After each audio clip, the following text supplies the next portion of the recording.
Debt doesn't just drain your bank account. It steals your peace, your sleep, and sometimes, your faith. But the Bible gives us a way out. Today I'll show you how to break free from debt. God's way. Debt is a quiet thief.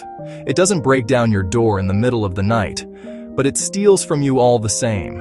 It creeps into your thoughts when you should be sleeping, pulling your mind away from rest toward the stack of bills on your kitchen table. It steals your peace, replacing it with a low, constant hum of worry. It can even steal your joy, making you feel like you are always one step behind, forever working to catch up.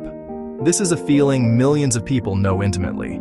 It's that knot in your stomach when the phone rings, that fear when an unexpected expense arrives. The pain is real, and it is urgent. This feeling of being trapped is not new. The Bible speaks directly to this struggle with timeless wisdom. Proverbs 22:7 gives us a short, powerful, deeply true statement. The rich rule over the poor, and the borrower is servant to the lender. The borrower is servant to the lender. When you owe money, you are not entirely free. Time your work, your energy. You are working to pay for your past, which limits your ability to build for your future. It can feel like a heavy weight on your shoulders. This is not the life of abundance and peace that God desires for His children. He wants you to live in freedom, not in bondage to a credit card company or a bank. He wants your heart to be at rest, trusting in His provision, not racing with anxiety over interest payments. The good news is that there is a way out. It is not a secret formula or a get-rich-quick scheme. It is a proven biblical plan that requires disciplined faith, a willingness to change. It is a path that leads away from the servitude of debt and toward the peace that only comes from living on God's financial principles. You may be feeling overwhelmed right now. You might look at your mountain of debt and think it is impossible to climb. But I want to tell you, with God, all things are possible. Your financial situation today does not have to be your financial situation tomorrow. The chains of debt can be broken. You can get your peace back. You can sleep through the night again. The journey begins with a single step, a decision to stop being a servant to the lender, start walking toward the freedom God has planned for you. Let's walk this path together, one step at a time. Yes. A question often comes up when we talk about debt from a place of faith. Is debt a sin? This is an important question, and it deserves a clear and compassionate answer. Some people carry a heavy load of guilt, shame, along with their financial burdens. Let's look at what the Bible actually says. The scriptures do not explicitly state that borrowing money is, in and of itself, a sin. There is no commandment that says, "Thou shalt not take out a loan."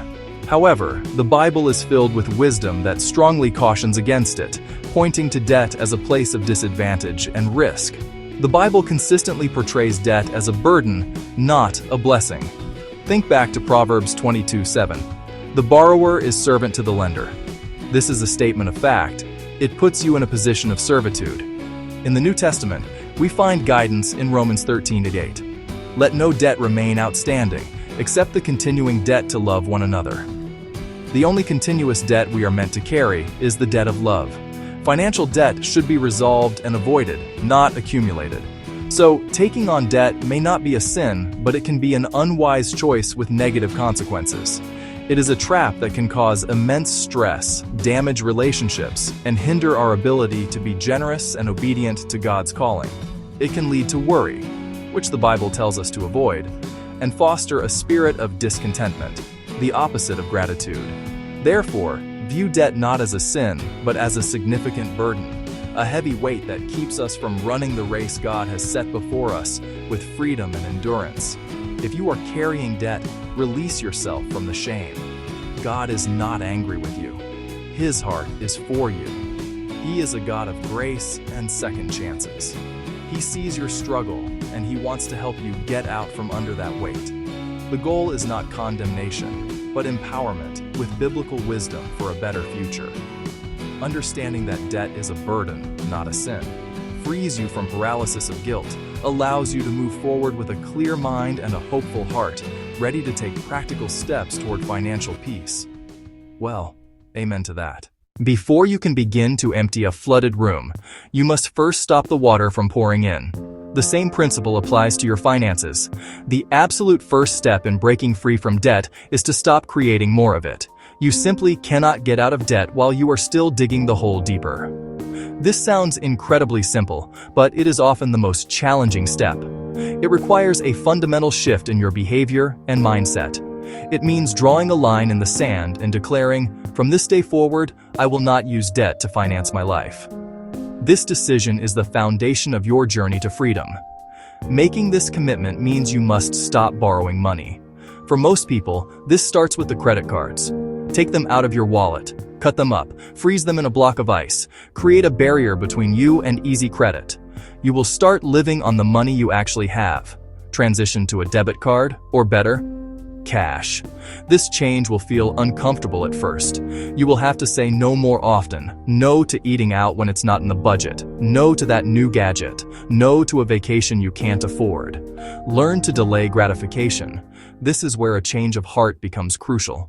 We have walked through the pain that debt causes and the clear biblical path to get out of it. If you are sitting in a pile of debt right now, I want you to hear this loud and clear. Your debt does not define you. It is not your identity. It is simply a mathematical problem with a spiritual solution. You are not a bad person. You are a person who has made some financial mistakes, but you can change. You have the power, through God's strength and a solid plan, to rewrite your family's story. The steps are simple and laid out before you. Stop all new debt, pray for a change of heart list. Everything you owe, use the debt snowball. Build a starter emergency fund. Learn to live in contentment. Do not let the size of your debt paralyze you. Do not try to do everything at once. The key is to focus on steady, consistent progress, one small step at a time.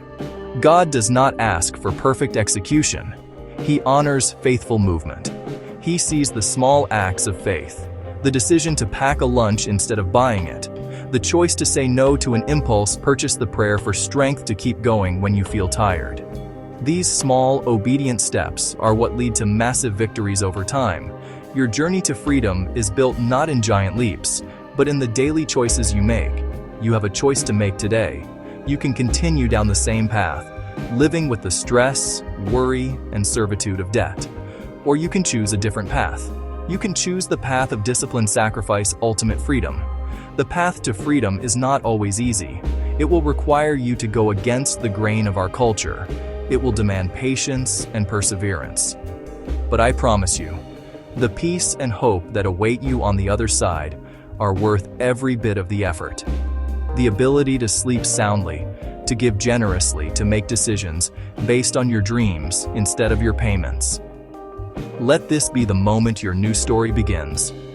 Start today with one small, simple action. Maybe it's just writing down one of your debts. Maybe it's saying a short prayer and asking God for help. Maybe it's putting one credit card in a drawer. Let this small act be a declaration of your intent. Your future self will thank you. Now, I invite you to take that first step. Say these words out loud, right where you are. Say them with conviction. I choose freedom. Now go take one small step today to make that choice a reality. The journey has begun. Like this video, comment, I choose freedom, and subscribe for more faith-first financial wisdom. Next video. Should Christians invest?